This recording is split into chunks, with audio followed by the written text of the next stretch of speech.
Sono ormai migliaia gli automobilisti che, riguardo ai due autovelox installati a Cadoneghe, lungo l'ex statale del Santo, si stanno rivolgendo all'associazione.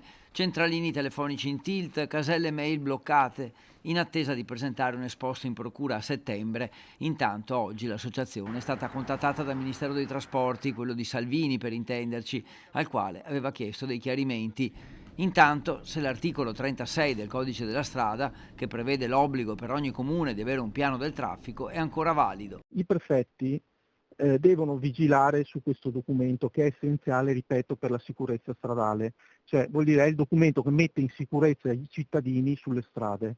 Quindi il Ministero dei Trasporti oggi ci ha sostanzialmente attestato, dicendoci che non ha ricevuto nessuna comunicazione neppure dal prefetto di Padova, che non è stato fatto questo piano urbano del traffico. L'associazione ha chiesto un incontro urgente con il prefetto per valutare la situazione.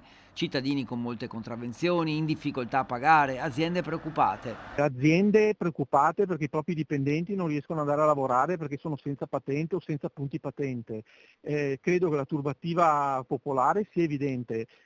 Mi auguro che il prefetto di Padova possa intervenire urgentemente e chiedere al prefetto, come abbiamo già chiesto, perché l'abbiamo già chiesto da subito, in autotutela la sospensione immediata dell'utilizzo di quei due autovelox. Immediata. L'associazione peraltro si dice disponibile a un incontro con il sindaco che, va detto, in questi giorni non si è mai sottratto al confronto, anche con noi di Telenord-Est. Se il sindaco ritiene di incontrarci io sono ben felice perché ritengo che i confronti siano sempre utili. Questo però spetta a lui.